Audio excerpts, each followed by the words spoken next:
আমার দাদু ভাইয়েরা গো, লম্বা আলোচনায় না গিয়ে শর্টকাটে আপনাদের বলি, মিলাদ মানে হলো নবীজির বেলাদাত মুবারকের সময়। যেই সময় আমার নবী দুনিয়াতে এসেছেন ওই সময়ে বিশেষ কিছু ঘটনা ঘটেছে। এটা একটা ব্যতিক্রম বেলাদাত, অন্য কারো বেলায় এরকম হয়নি, আমার নবীর বেলায় এরকম হয়েছে। যার কারণে এটা ফোকাস হয়েছে বেশি, গুরুত্ব হয়েছে বেশি, আলোচ্য বিষয় হয়েছে।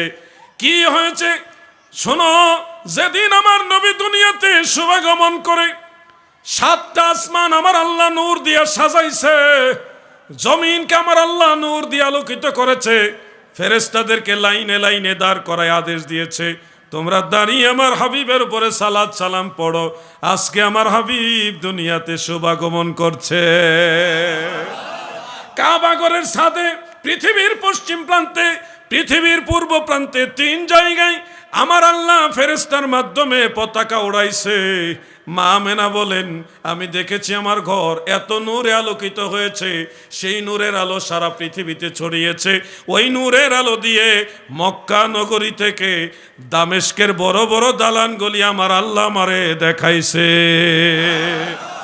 আমার নবী যেদিন দুনিয়াতে আসে, আমার নবীজির আম্মা জান মা আমেনা বলেন, আমি তখন দেখলাম নবীজি দুনিয়াতে আমাদের মতো বস্ত্রহীন অবস্থায় আসেননি, তিনি এমন ভাবে এসেছেন আমার নবীজির লজ্জাস্থান মোবারক প্রকাশিত ছিল না, সতর মোবারক ঢাকনা ছিল, জান্নাতি কাপড় পরে আমার আল্লাহ নবীরে পাঠাইছে। যার কারণে নবীজি নিজেই বলেছেন, আনাস ইবনে মালিক রাদিয়াল্লাহু আনহু قال قال رسول الله صلى الله عليه وسلم من كرامتي على ربي اني ولدت مختونا ولم يرى احد سوءتي رواه الطبراني في الاوساط। আমার নবীজি বলেন, আমাকে আমার আল্লাহ এমন এক বৈশিষ্ট্য দিয়েছেন, আমার লজ্জাস্থান দুনিয়ার কেউ দেখে নাই গো, আমার লজ্জাস্থান দুনিয়ার কোনো মানুষ দেখে নাই। ওয়ালাম ইউরা আহাদুন সাওআতি, আমার সতর মোবারক কেউ একজনও দেখে নাই। বলবেন নবীর মা কি দেখে নাই? না, নবীর মা কেউ আল্লাহ দেখায় নাই। কিভাবে সম্ভব হুজুর? তুমি জানো না আমার নবীজি শিশুকালে যখনই নবীজির আম্মা যান, নবীজির দুধ মা হালিমা, নবীজির সর্বপ্রথম যিনি দুধ পান করাইছেন তিনি নবীর মাও নয়, দুধ মা হালিমাও নয়। বলেন তো নবীকে সর্বপ্রথম দুধ পান করাইছে কে?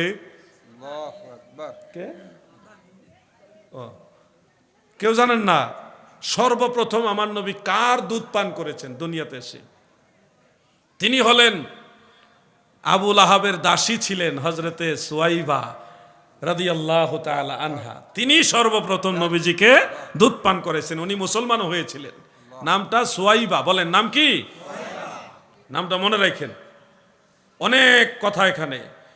নবীজির প্রস্রাব মুবারক, পায়খানা মুবারক শিশুকালে ব্যাগ হতে পারে, নবীজির পরিষ্কারের প্রয়োজন হতে পারে, নতুন কাপড় বা আরেকটা কাপড় চেঞ্জ করে দেওয়া প্রয়োজন হতে পারে। এই ধরনের মন মানসিকতা নিয়ে যখনই নবীজির কাছে দুধ মা যারা, নবীজির খাদেমা যারা ছিলেন, তিনারা যখনই যাইতেন তখনই দেখতেন কে জনে এইমাত্র আবার কাপড় চেঞ্জ করে দিয়ে পড়ায়া গেছে।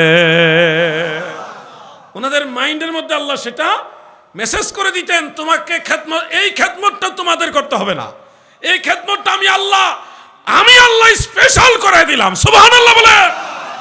বলবেন হুজুর নবীজির স্ত্রীগণ 11 থেকে 13 জন স্ত্রী, তিনারা কি নবীজির সতর মোবারক দেখেনি? উত্তর হবে না, তিনারাও কেউ দেখে নাই।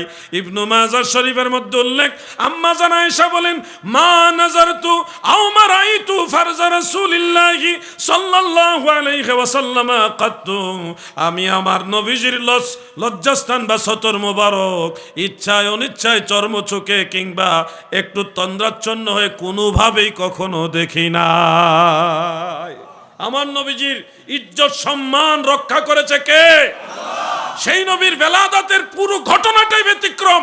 এই কারণে যুগে যুগে যুগে যুগে ও গাজীপুরের আলেম ভাইরা, কলেজার টুকরা আলেম ভাইরা, তোমরা জানো এই 1400 বছরে অসংখ্য ইমাম, মুজতাহিদ, মুজাদ্দিদ, বড় বড় আউলিয়ারা, ইমাম বুখারী শরীফ লেখার আগেও নবীর মিলাদের কিতাব লিখেছে।